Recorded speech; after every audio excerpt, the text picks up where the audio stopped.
Bonjour à tous les amis, bon début de Ramadan à tous les musulmans de la terre et que la paix des cœurs gagne les cœurs vraiment de chacun d'entre nous.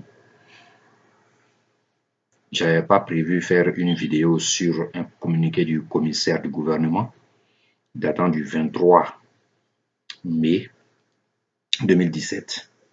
Mais à la lecture du communiqué, il y a des éléments qui m'ont un peu tiqué.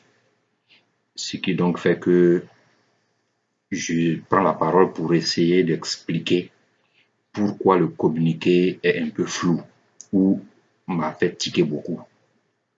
On va donc le lire, il est très court, et ensemble, on va comprendre les éléments sous-entendus dans un tel pareil texte, un communiqué pareil.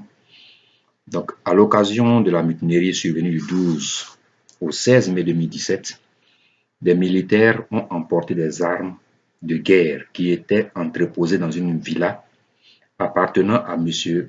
Kamaraté Suleiman et servant de lieu d'habitation à la mère de celui-ci.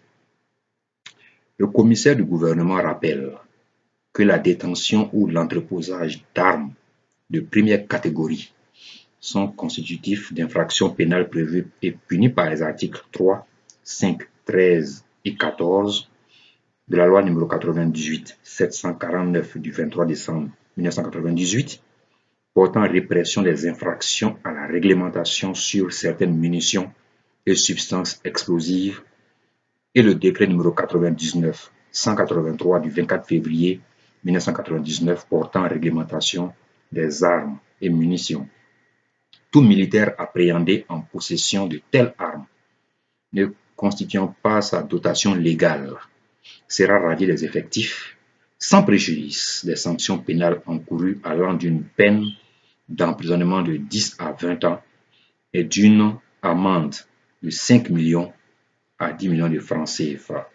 Le commissaire du gouvernement invite en conséquence tous les militaires détenant des armes qui ne sont pas leur dotation à les déposer auprès des commandants de région militaires d'Abidjan, de Bouaké, d'Aloa et Korobo avant le mercredi 31 mai 2017, délai de rigueur fait à Abidjan le 23 mai 2017, le commissaire du gouvernement.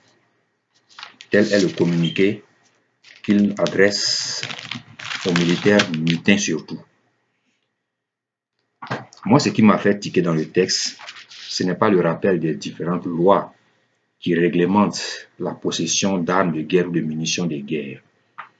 Ce qui m'a fait tiquer, c'est que le gouvernement les rassuré que les armes ont vraiment été trouvées à ce domicile. Alors que nous n'avons que des images filmées par les mutins eux-mêmes. C'est eux qui nous disent qu'ils ont trouvé dans tel endroit des armes, sur des renseignements qu'ils ont reçus dans la ville.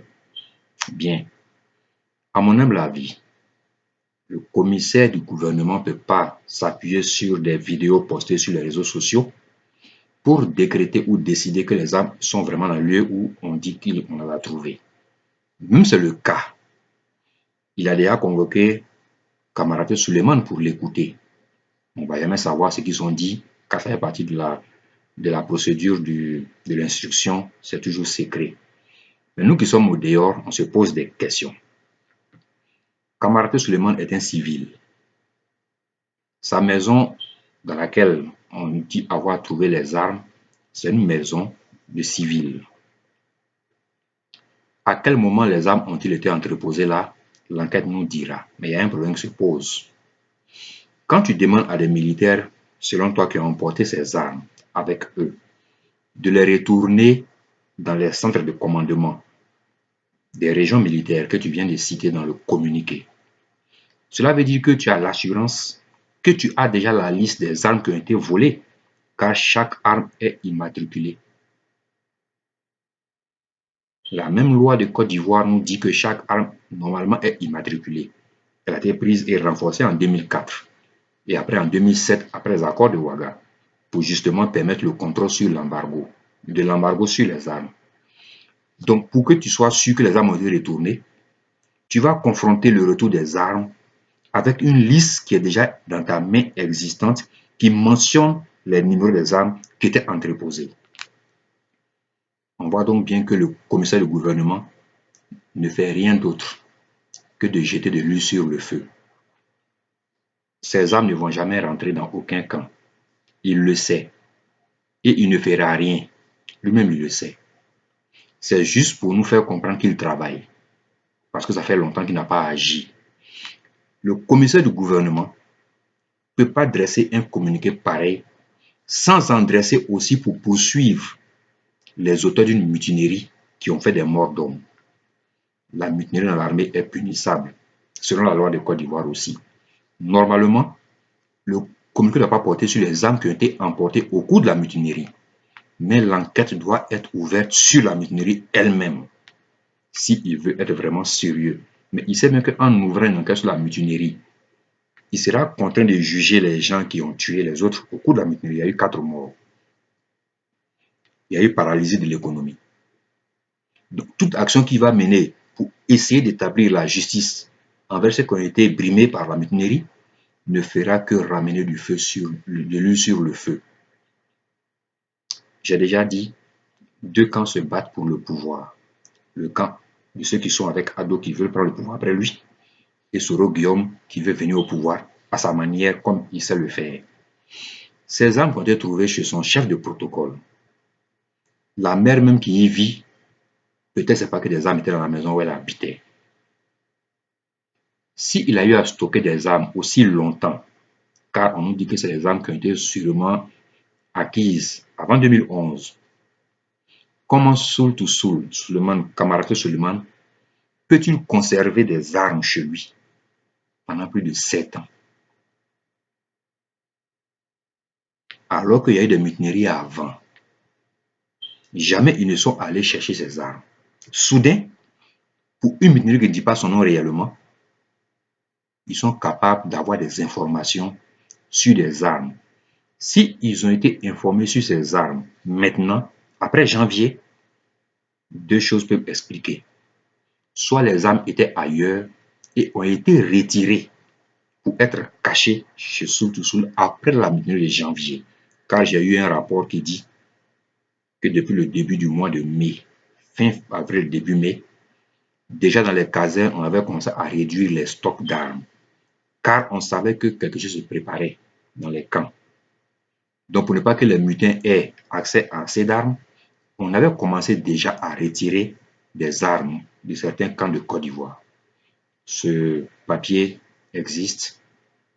Il n'y a pas de souci, ce papier, c'est un papier correct et propre.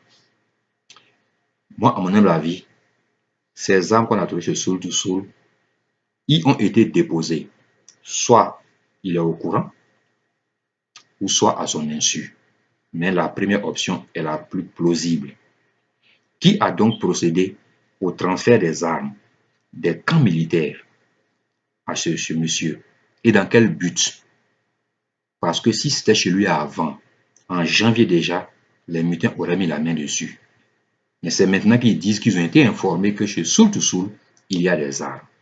Donc, le communiqué du commissaire du gouvernement n'est que de la poudre aux yeux pour nous distraire de quelque chose qui avait été préparé et qui n'a pas marché et qui est sûrement en cours de préparation encore.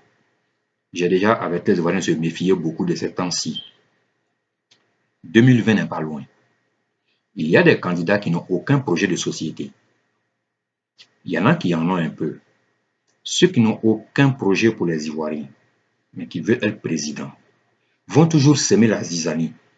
Après venir jouer aux pompiers pour dire « Je suis le meilleur candidat pour vous, car quand les armes pètent, je suis le seul à calmer les armes qui pètent dans le pays. » Ce cinéma qui a lieu actuellement risque de mal finir si les Ivoiriens eux-mêmes continuent à rêver que celui qui vient tout le temps en sauveur après les crises est le probable individu qui va leur apporter la paix et la sécurité.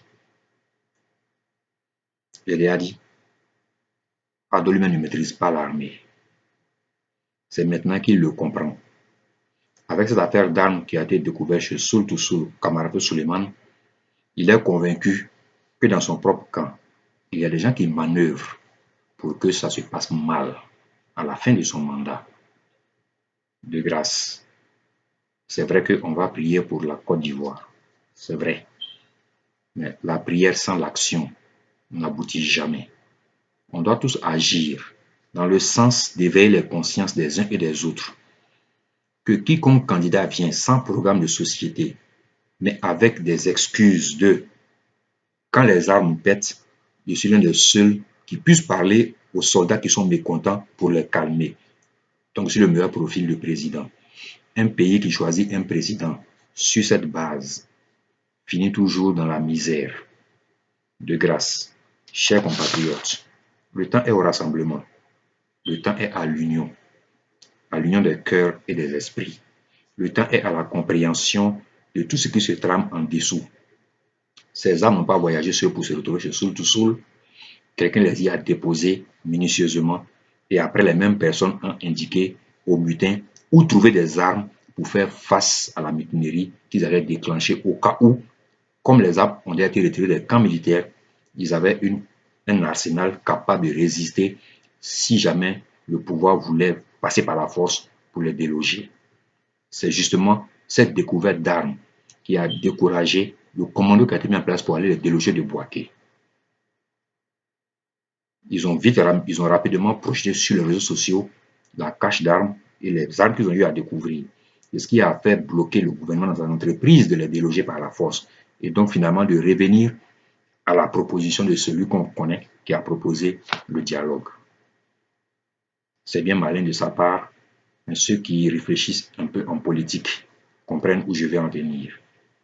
Que le Seigneur bénisse la Côte d'Ivoire et que le jeûne des musulmans puisse être favorable à un retour à la paix dans le cœur des uns et des autres. Merci.